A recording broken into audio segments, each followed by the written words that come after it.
Okay, well, hi, Chris. Welcome to the Eco-Interviews. I'm excited to have you with us today. Well, thanks for asking me on here, Fiona. So, Chris Jones is a farmer. He started the Cornwall Beaver Project in 2014, and he was born in Cornwall and moved to his current farm in the 60s. He is the middle child of 7 and had a great childhood growing up outdoors. He worked in Central Africa from 1978 to 1981 and then returned to the UK and studied forestry at Bangor.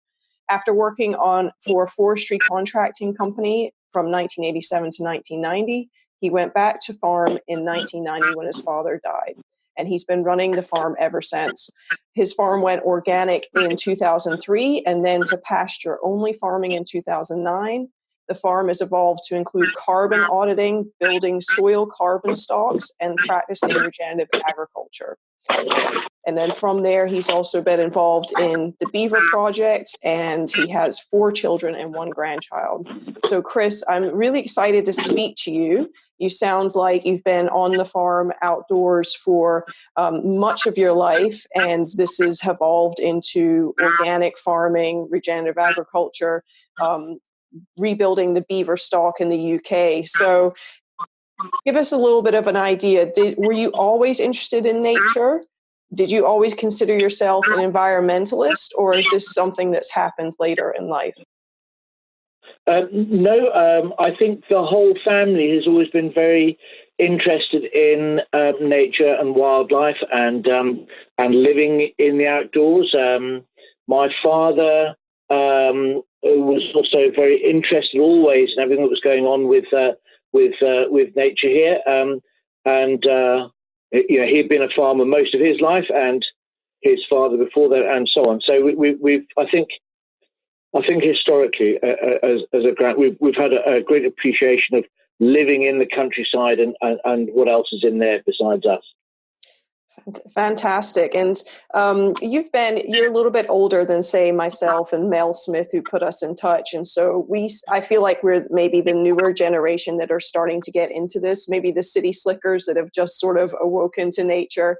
And as someone who's always been aware of environmental impact and the flow of nature, I guess, what was it like before this sort of climate crisis chats that we're having now in the public? Well, I first became aware of global warming, if you like, in 1982. Mm-hmm. And I guess I can clearly remember before that time, and I suppose in many respects, I considered our impact on the environment, on the wildlife that surrounds us. I guess I thought our impacts on that were very much related to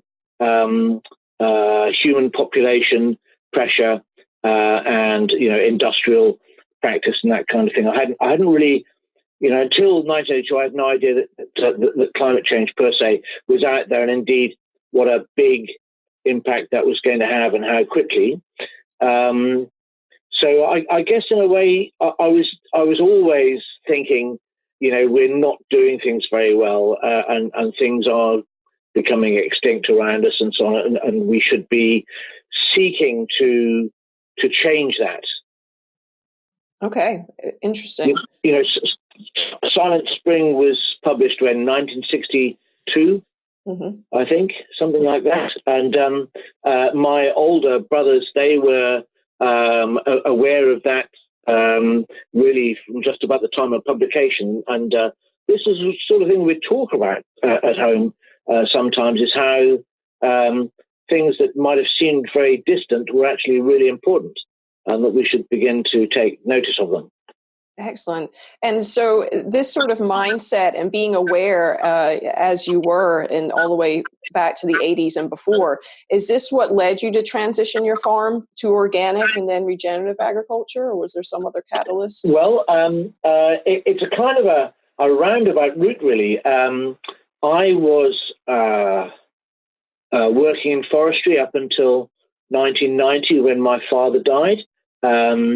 And I went into the farm, and I changed a few things that he was doing, maybe, and had more cattle rather than fewer, and also maybe we farmed a little bit more intensively, and we, without too much money, I took an outside job as well, and then that gave me the kind of headspace to increase our cattle numbers quite quickly until we were fully stocked by 1994, I guess, and the farm was actually more or less profitable by then.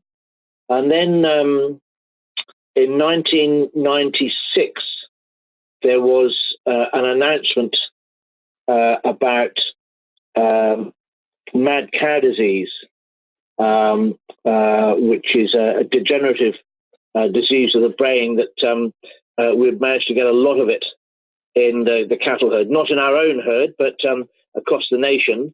And we wondered if this was going to be good for us or not, but it very, very quickly became obvious it would not be good for us, and that basically all cattle farming became very unprofitable very, very quickly, almost overnight. Mm-hmm. And so I had to get a real job, and I managed to find a job working in the oil field, which meant I was away from home for 3 weeks or 4 weeks, and then back home for three or 4 weeks. So my wife and young family were at home, and we needed to reduce the amount of workload that she had because of young children, and we sold a lot of the cattle, and we began to be a lot less intensive and tried to find out ways we could do things both more cheaply, if you like, but also requiring less input. So we started adding a lot more clover and this kind of thing to our grassland. And after 3 or 4 years of this, it became obvious that actually we were just about farming organically. So why didn't we do the whole thing and become registered? And we just did. So we almost fell into organic farming, I suppose. But I've been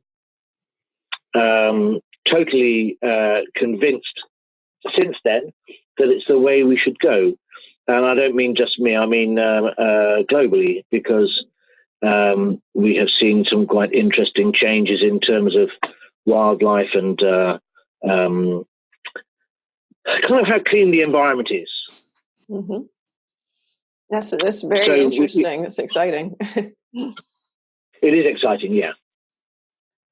So going organic in 2003, and then that seems to have transitioned to some other aspects on the farm that you've mentioned, like the carbon auditing and the soil carbon stocks. No, absolutely. It became apparent to me very, very quickly that there was being organic, and then there was a stage further, kind of beyond organic, which really it involved understanding a lot more about our animals. It was important to understand at that time in the say 2008 that climate change was a much, much bigger and closer danger than we had perhaps hitherto thought. There was also the question of peak oil around then, which has faded somewhat, but it's still out there.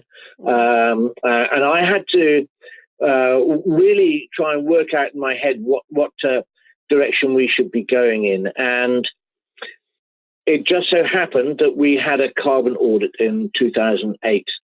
And our little farm, we found that we had a carbon emission, a net carbon emission of about 300 tons annually from what we were doing. And I had to question that, because we're just a little farm. We just had a few cows. We just grew a little bit of cereals. We weren't doing anything heavy duty at all. So how could we have this terrible carbon footprint? And as I read into it, it became obvious that cultivation is or was the major cause of our emissions. We cultivated every year about 20% of our land to grow a cereal for our cattle to eat in the winter, and for straw to bed them on in the winter. And once we realized that there was this carbon cost of doing that, and we stopped doing it and just grew entirely pasture, the whole equation changed.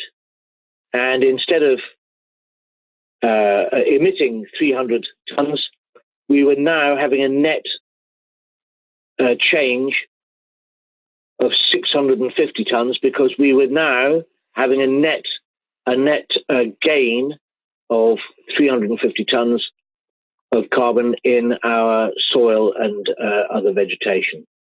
So it struck me that in our place, where we have quite high rainfall, where we can't harvest reliably, and if it is wet and you have to harvest, then you've got to dry your grain and all this kind of thing, and this is all taking more energy, more carbon emissions to do.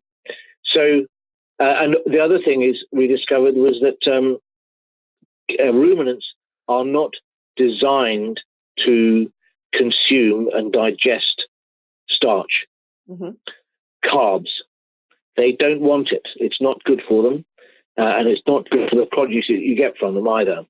And so changing, just stopping growing any cereals at all was actually, it was like hitting my head on the wall. Everything suddenly became a lot clearer and life became a lot better. There's a lot to it. There is a lot to it, but it really opened my eyes, I think, to how we could do things better, both for ourselves and for our animals, and indeed for the produce that we eventually sold. So I was very lucky, because at just about the same time there was a group of farmers from all sides of the country, a very small group, initially only about 20 or so, were getting together and reaching more or less the same conclusion. And we said we should have an association, and we started up an association in 2010, and it's now got about 500 members, and it's growing steadily. And hopefully we will eventually all have people growing their cattle and sheep like this, because there's no requirement for animals to eat cereals at all.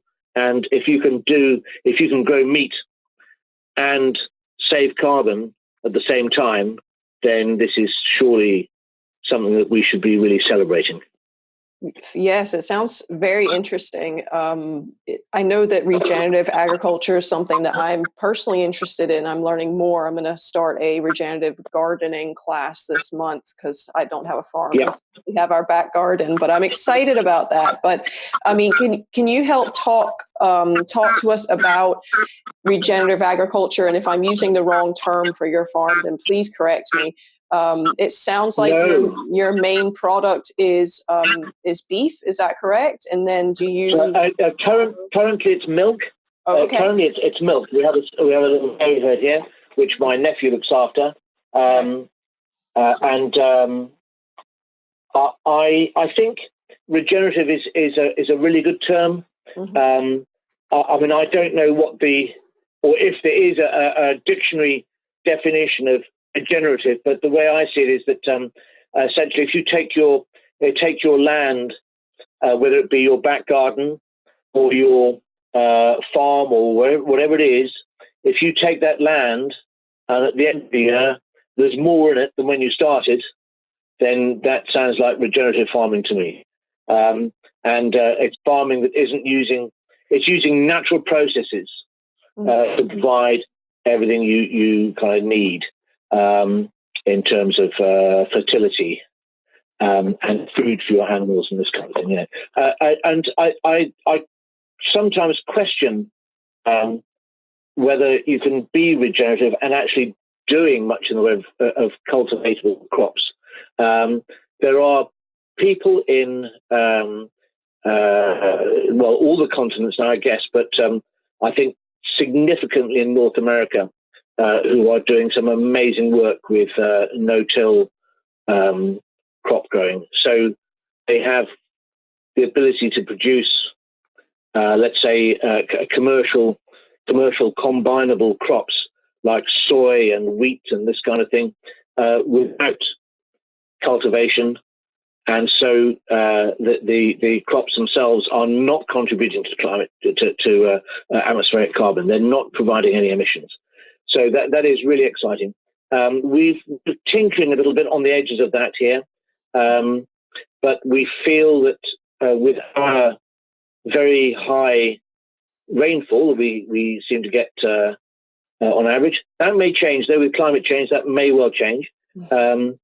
That we think we need to farm in a way that gives us the best possible use of the ecology that we've got. And I think this high rainfall at harvest time is kind of nature's way of saying, guys, growing corn is perhaps not the best thing you could be doing with that land. There you go. Exactly. So in terms of your dairy farm, regenerative agriculture or livestock raising for you looks like, tell me what the cow's up to. What do they wander around and eat what's in the pasture, and they help the soil with whatever, you're the expert on this. I'm not sure.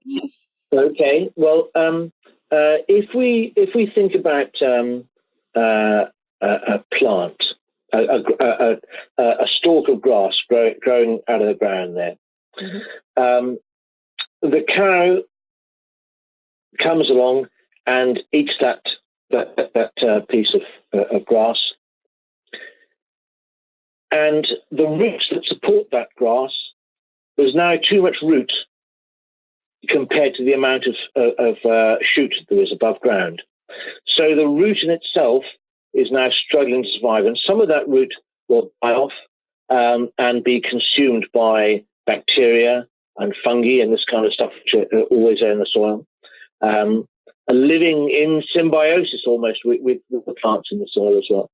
And then the shoot begins to recover and starts to grow, and as it grows, a lot of the photosynthate that it's producing is going down to the roots to support more root growth. And so on. Now, each cycle you go through of the root growing, the plant growing and then being eaten, is essentially a little pump of carbon from the atmosphere into the soil. If you do it for long enough, you will actually begin to grow the volume of soil. Because not only does the relative amount of organic matter in the soil increase, eventually the whole depth of the soil, the actual volume of soil you get, will also increase. And there are various tricks you can do to increase that along the way.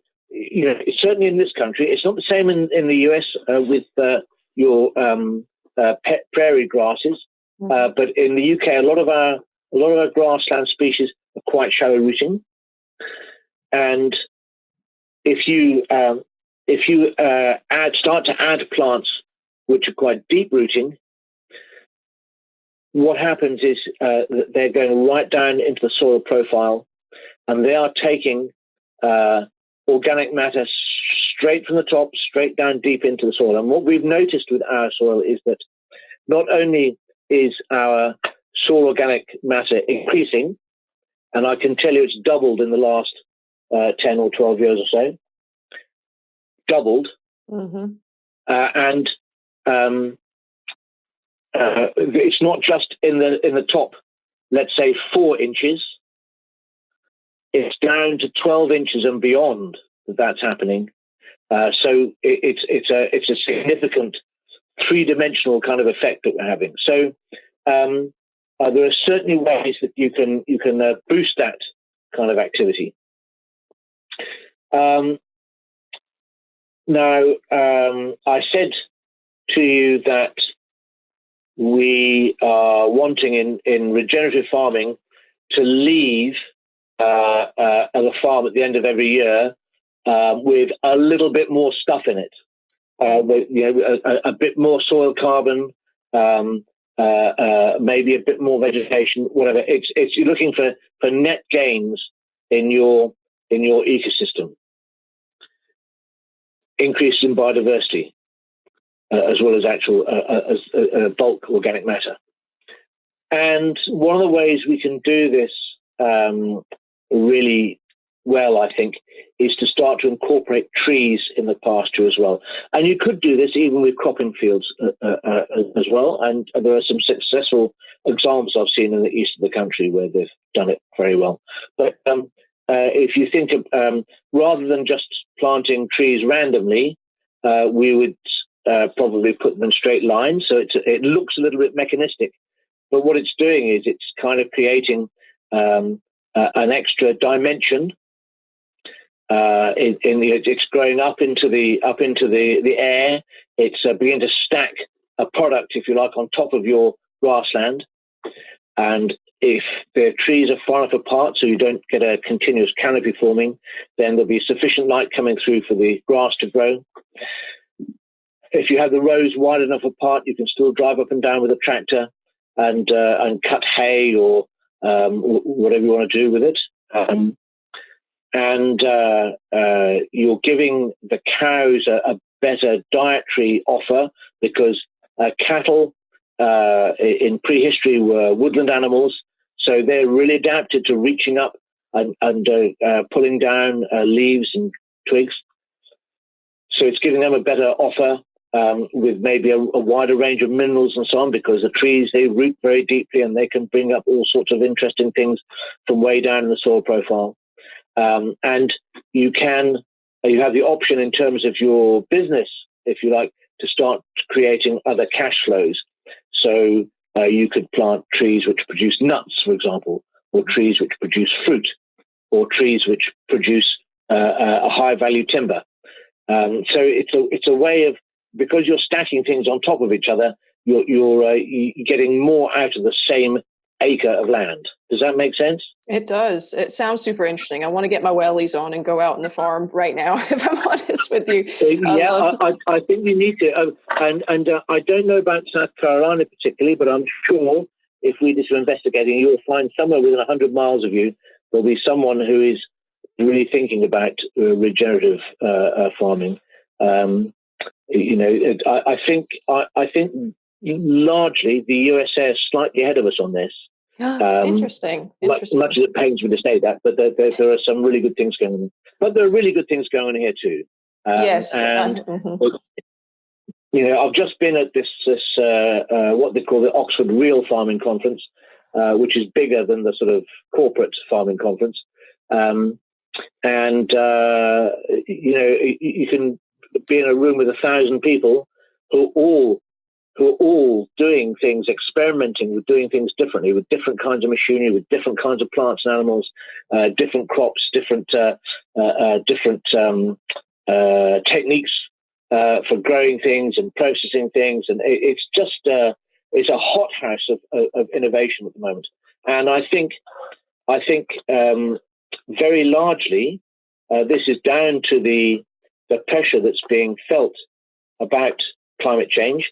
I don't know how farming is in the States, but also particularly small farmers, it is increasingly difficult to make a living, because people want to have really cheap food, and to get the real value of what you're producing is very, very tough. So, you better be finding ways where you can cut costs and make things well, just a bit better all the time in terms of letting nature do the work for you. Some people say it's lazy farming because you're letting nature work for you, and I think that's what we need to do is to understand how things like the carbon cycle work, and how plants and animals interact together. And once you get a grasp of it, you can then begin to adopt new techniques, which means that you're not fighting nature the whole time. And because in the last, goodness knows how many decades, we have changed farming. 100 years ago, we didn't have all the easy things that we could do now with chemicals and kind of thing, and fertilizer and genetic modification and so on. We didn't have that.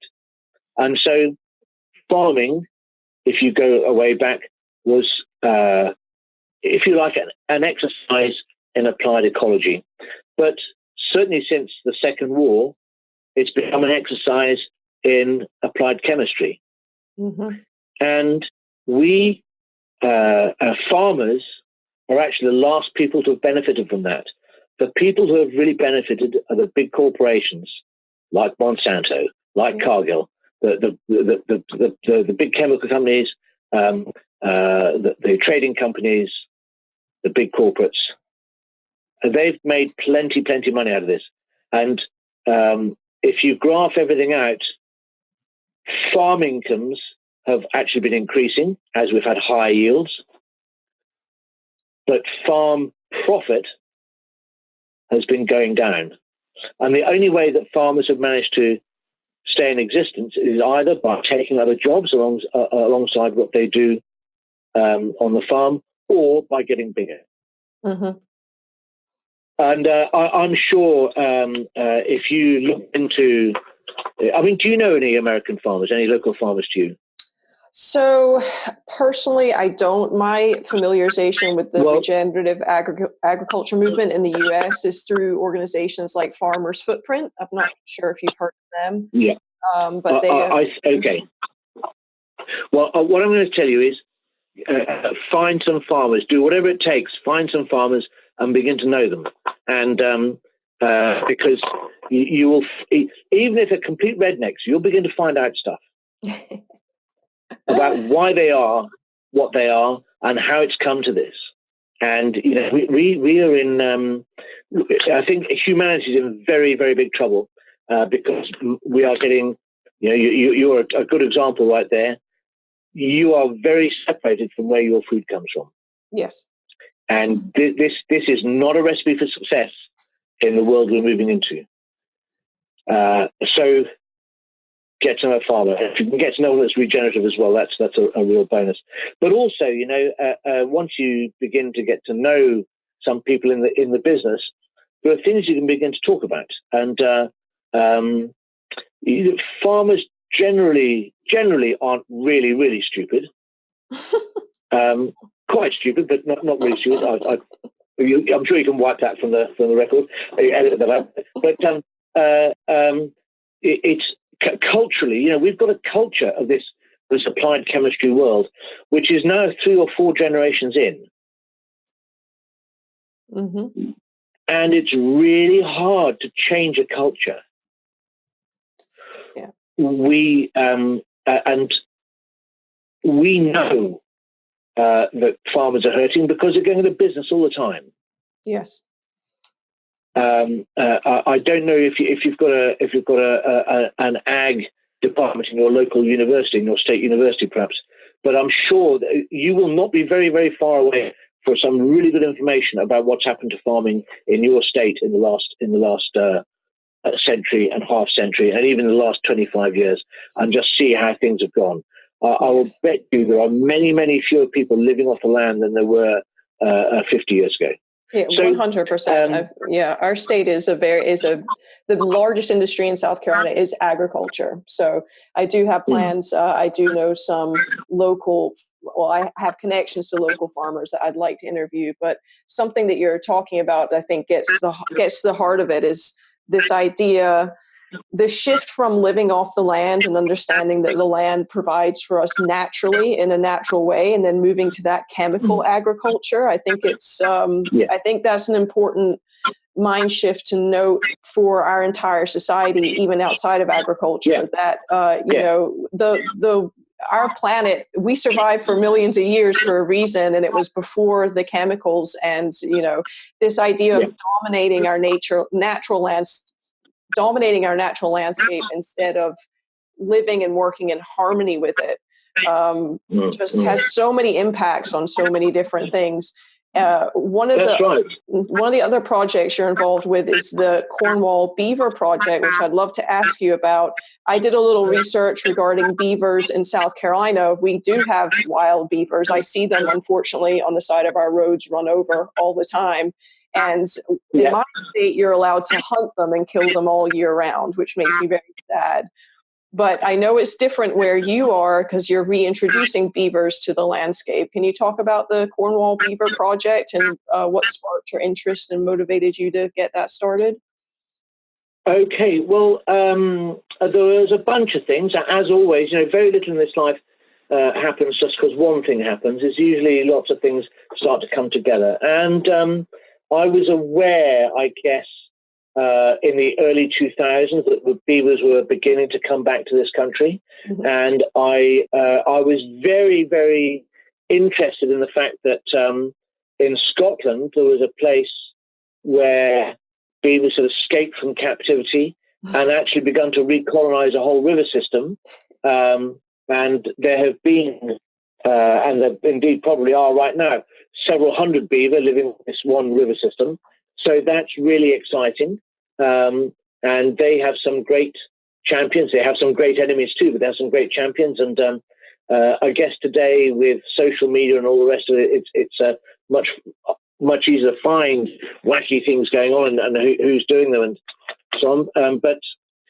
So I was aware that we were getting more beavers around, and I became aware that we had beavers in the next county to us on a couple of sites. And I thought, well, wouldn't it be good if we got some beavers back in Cornwall? And in 2012, we had flooding in our local village. Our land drains into that area, and I thought, okay, we should find out from the government what we should do to hold more water on our land. So we called this man from the Environment Agency, and he came and he had a lot of prescriptions for us, things we could do to our stream to make it hold more water. And I said, do you guys have any budget for this? You know, if we do this, can you pay us to do it? And there was no budget. Okay. Do you have, if we do it, will you pay us to maintain it? Because we might hold more water, but anything we do will eventually fail. So will you pay us to maintain it? No budget. So then I said, could we get beavers to do it for nothing? And he said, well, he couldn't really comment because he works for the government, but yes, that would work. So from that point, we began to find out how we can get beavers back on the land. And we naively thought we could just let some go, get 2 or 3 pairs and let them go in our valley. But we rapidly found out that would be breaking the law. So we had to build an enclosure and put a pair into an enclosure, which we did eventually in 2017. And it has been an education, a real education. Yeah, the videos look amazing. How do the beavers play in terms of the flooding? You know, I keep seeing that the UK is suffering from floods. We have flooding issues actually where we are as well. We had the flood of the millennia in 2015. So how do beavers play into the natural ecosystem to help with flood management and wetland management? Well, this little animal, it is highly adapted to an aquatic environment. It has to have water, and it has to have water that's, let's say, 2 to 3 feet deep as a minimum for it to do the stuff it needs to do, especially to build a lodge with an underwater entrance, which is its main defense of its lodge against predators. Okay. So if you've got a nice big river like the Mississippi in, I don't know, somewhere in Tennessee or something, it doesn't need to dig to build a dam or anything, because it's an enormous river. It's deep and it's wide, and they can just drill a hole into the bank underwater, and they've got somewhere they can stay. So the magic doesn't really happen there. The beavers are around, and they're kind of cool, but there's no real magic happening. Now, when you get into the headwaters of a system where the streams are smaller than that cannot support this concealed entrance to a lodge, they build dams. And that dam building essentially holds water. That's pretty obvious, really, I suppose. And they don't just build a dam and live in that. They will build a series of dams. And as their population increases, there will be more and more and more dams.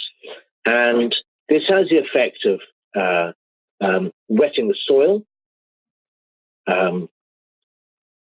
Imagine that where there's no water before, or just a very shallow stream, they're now building up 3 feet or 6 feet of water. That is now creating a pressure which will begin to get it into the soil physically, but also laterally as well. They create wetland, and they make the streams branch. So that's how they begin to hold a lot more water upstream, and it acts like a series of baffles. You know, where we have them on a 5-acre site, there's 200 meters of stream here, and they have created out of that stream. They've built 8 dams, and there are now 1, 2, 3, 4, 5 considerable ponds. One of them very big, that started life as a small pond, is now a very big one, and the other ones where there was no pond at all. So this land, if you like, has been turned into a big sponge. It's a buffer against heavy rain. So, and we've got a lot of instruments and so on in the water, which what's the word I'm looking for? Hydrology instruments, which measure the water every 5 minutes, the water depth and the water temperature and how cloudy it is, and a rain gauge as well. So you can see in real time when it starts raining, the level of the stream entering the site begin to come up, and then when it stops raining, that level going down. And you can see it at the exit to the site as well. And so the water going into the site is always a very steep, sharp peak. It's the stream is very, very reactive there. But below the site, it is not like that anymore. You still get a peak, but it's a much, much lower peak, and it's really spread out. So it's almost like a water plateau moving through, and it's delayed by all these dams going through in just 200 meters. So what it means is at the point where the flood is happening, the contribution that's coming from there is arriving later, and it's lower. So if you like, our little stream is now not working so hard to create a flood in my neighbor's house. Mm-hmm. Does that make sense? Yes, it's very interesting. It's I can imagine though that the beavers doing this, maybe some people see that as an infringement on their land. Have you dealt with backlash from people? Like, for example, here in South Carolina, I know there are farmers that consider beavers pests instead of trying to maybe figure out a way to live with them naturally. So there has to be pros and cons of both. How have you experienced that locally? And what would you say to farmers or landowners that see this sort of wetland creation as a nuisance?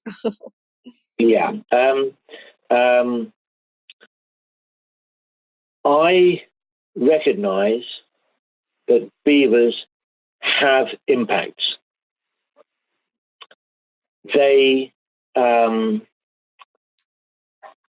create local flooding. They cut down trees. These impacts, while they are definite impacts, if they're in a place that doesn't matter very much, they are incredibly beneficial to to everything else, to people who live downstream, and also to wildlife and the hydrology cycle and all those things. So, but also those impacts are really easily managed. So, for example, if you have some trees close to the water, because they tend not to come out much more than about 20 or 30 meters from the water anyway. But if you have some, let's say, I don't know, some special fruit trees that you want to preserve in your garden, all you have to do is take some glue or some paint, mix it with some sand, maybe a little chili pepper if you're really crazy, and then, just paint it onto the tree. Then the beaver won't eat it, won't try and cut that tree down, because it's not nice trying to bite through sand. Mm-hmm. If you have, let's say again, it's your garden and the beaver's set up there, and the water level starts coming up, and you think, oh, Jesus, I'm going to have the water at my back door. You can very easily, by taking a pipe, putting it through the dam, putting a mesh around one end so the beavers can't block it up, you can control the level to which the dam to which the pond gets to. So these impacts are manageable. Now, what I would like to do is to refer you to a guy called Mike Callahan, mm-hmm. Who you can find by a brisk search of the interweb. Uh-huh. And this guy, he has made a career out of what some people call beaver deceivers, equipment which prevents the flooding of land, if you like. Mm-hmm. Because, even in the USA, which is relatively speaking enormous and less densely populated than we are here, there's still lots and lots of people, and inevitably beavers will create conflicts with people. But you shouldn't underestimate how strong the pro-beaver lobby is. I know there are plenty of people anti as well, but there's a very strong pro-beaver lobby, and there are a lot of people who are really campaigning hard for better treatment and better understanding. And I think that's the main thing, is understanding this animal. And there's a fabulous film by an American woman called Sarah Koenigsberg called Beaver Believers, and I would really recommend you watch it. I should put some links and things on here for you to get a hold of some of these people, but there's a lot going on. And, I think what we're finding out about these animals is that they are, in a very, very real sense, a keystone species. Everyone's talking about this keystone species, that keystone species, the other keystone species. There are actually very, very few actual serious keystone species, but this is one of them. And the reason it is because where you have a stream flowing fast, if you stop that flow, for a start, it will begin to accumulate sediment. But also, as the water slows down, it will begin to produce algae. And algae is the bottom of every food chain that I can think of. Mm-hmm. And suddenly there's a lot of algae, so you very quickly produce lots of little critters that eat algae. Microscopic things, single-celled things. And then lots of things which are a little bit bigger than that. And before you know where you are, you've got fish getting bigger and fatter because there's so much to eat, and things that eat fish getting bigger and fatter, like ospreys, and bald eagles and herons, otters, all of these things. You just have an enormous boost in the biodiversity, and it's because of this animal and the action that it takes.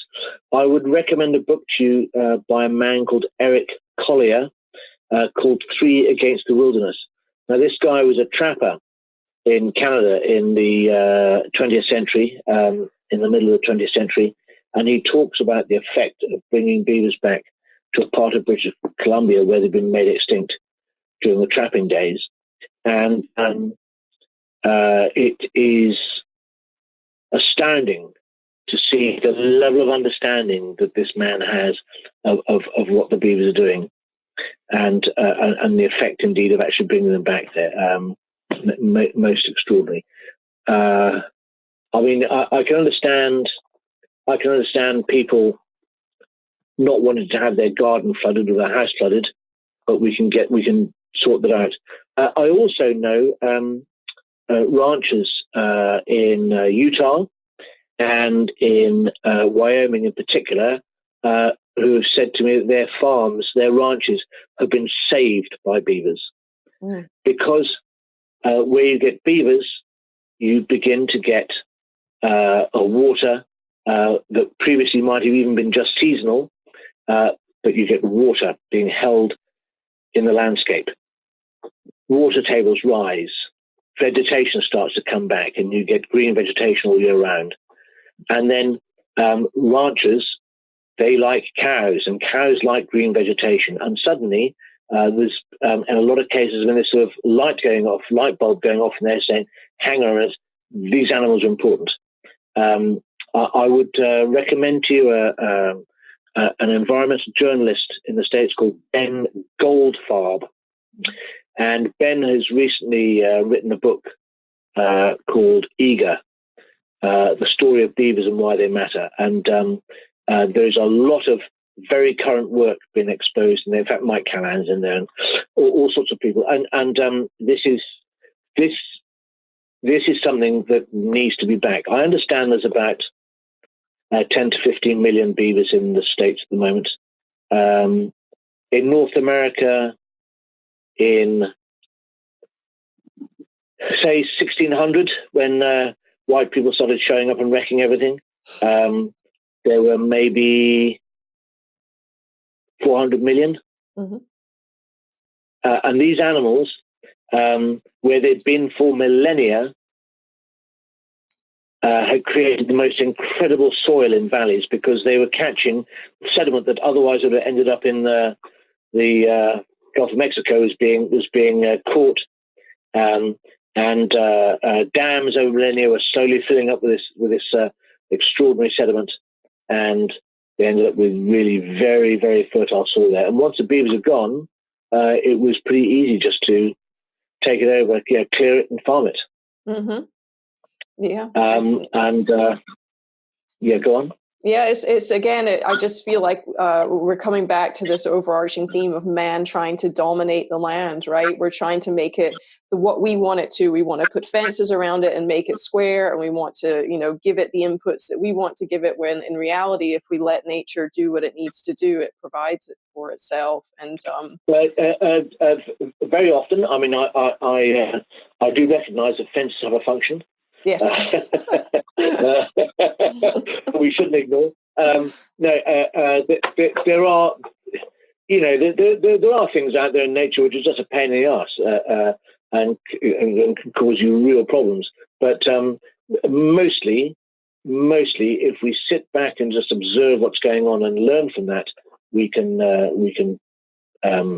run a satisfactory kind of operation. What I would say is, just going back to the food thing, what my sort of favorite soundbite that I've come up with in the last couple of years is, the food we eat, that should be a byproduct of a really sound ecology. Mm-hmm. And if it isn't, we're going to be starting to wear out the environment. And I mean, really, that's where we are. We have done a lot of damage. Yeah. So Chris, what do you envision for the future of beavers and farming and this environmentalist movement? What are your hopes? Well,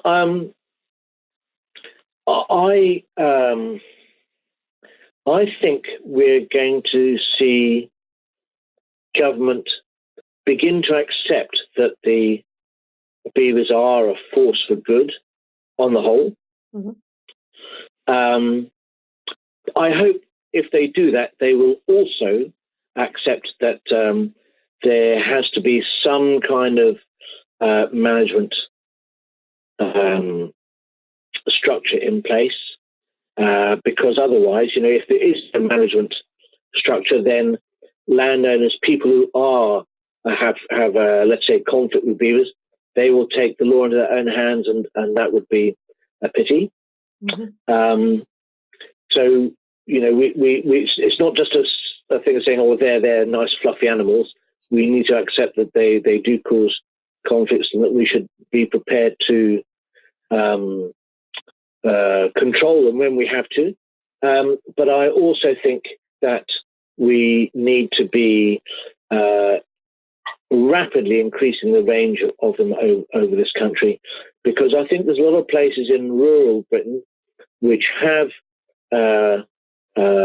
flooding issues, which we can reduce dramatically. And we've done some calculations, and we think we could get beavers back here across the nation in the thousands for about 1% of what the government spends on flooding. Sorry, about half of 1% of what the government spends on flooding every year, or flood prevention. So, and if we can say knock off 10% of the risk by spending 0.5% of the money, that seems like a pretty good deal to me. Yeah.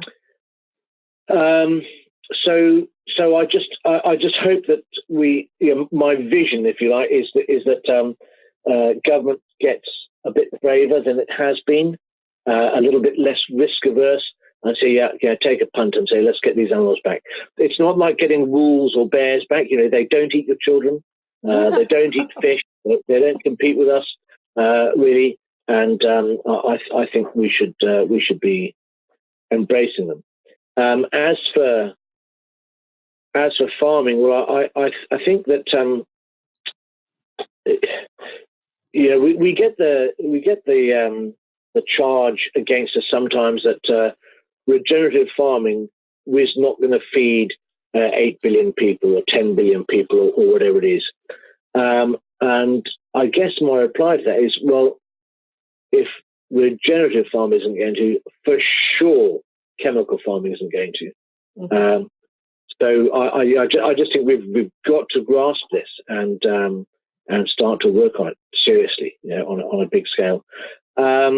And maybe when we look forward, how we're going to make that work, I think when we begin to realize that you can't eat money, or you can, but it doesn't taste and it doesn't sustain you. We need to be producing a food that is fit for people. You will know, I'm sure, that this world of ours, the global north, is awash with calories. We are growing crops just to put straight into refineries to produce biofuel, ethanol or biodiesel. We're producing crops to put into digesters to produce gas. This is crazy. This is mad. What the hell is the matter with us? Because the carbon footprint of actually growing all that stuff is nearly as great, if not greater, than the energy we're getting back. Why are we doing it? It's crazy. We've got to change the way we view our planet, or I'm okay. I'm going to die before things get really, really, really bad. But I wouldn't give much for your children's chances or mine. And this is serious stuff. You just got to look at Australia. Yeah. They've been having fires there. There were big fires in California the last couple of years. They are nothing compared to what's happening in Australia. Nothing. Their mind, that what happened in California might have cost a lot of money and made a few movie stars move out of their houses and so on. But it's nothing, just nothing. I know people in that part of Australia who were just told, yes, the police just came and said, go now. You haven't got time to pack anything. Just get in your car and drive. Go. And they've lost everything. And it's not just one or two. This is whole towns over and over and over. So I think there are pretty clear warnings there that we have got to get our act together. And I'm not saying it's going to be easy. It's a very simple prospect, but it's not easy. Because we shouldn't confuse simple with being easy at all. But, we have got to change. True. I agree with what you're saying. And final question, what advice would you give someone who's just now waking up to the climate crisis? That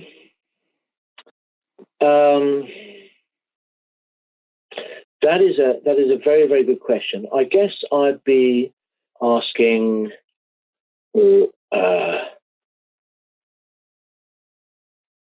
I would be telling them, meet other people who are coming or have come to the same realization.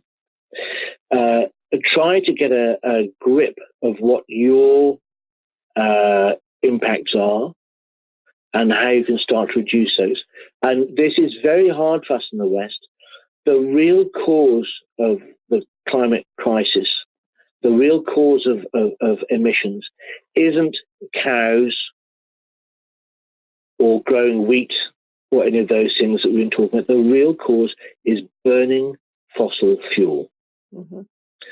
So you need to learn how to localize your life. If you have to drive 20 miles a day to get to work you need to either move next to your work or change your job. There's no two ways about it. You cannot go on as we are. So you learn who else around you gets it and get with them and work together to change the way you live. There you go.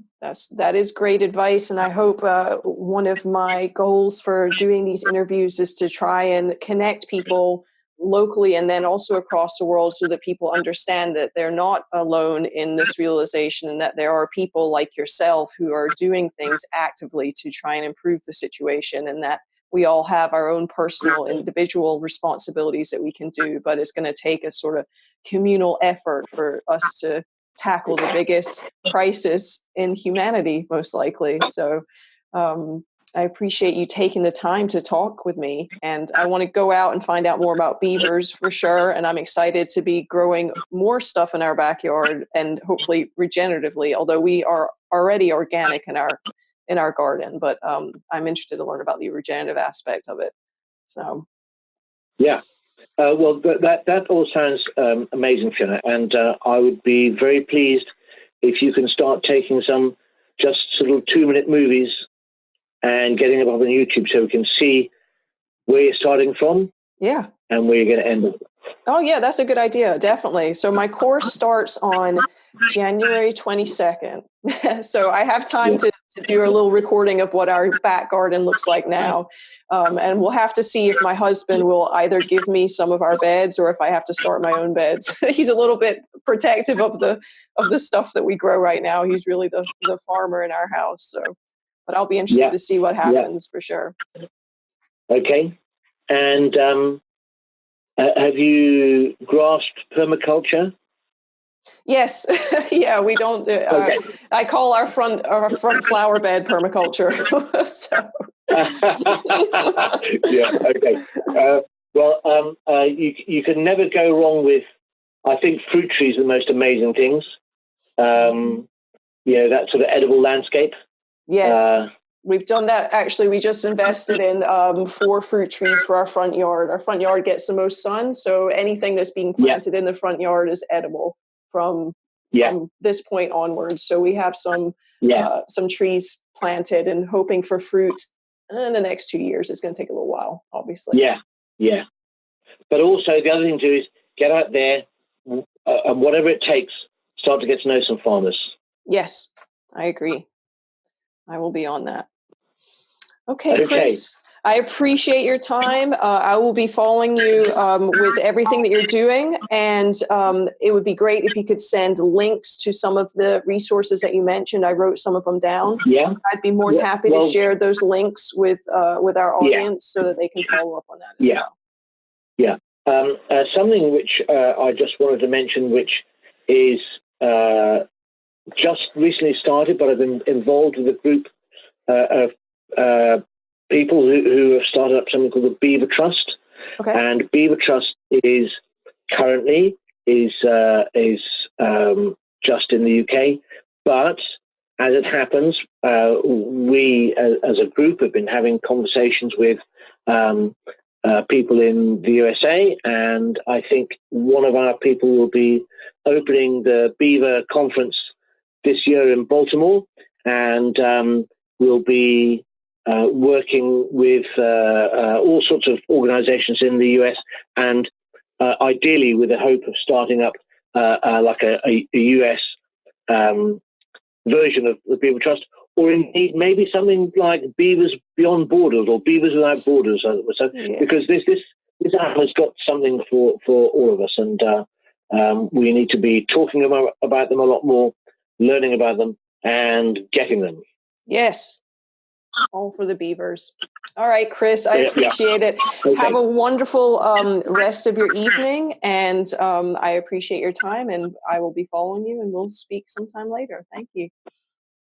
Thank you, Jenna. Bye-bye. Bye.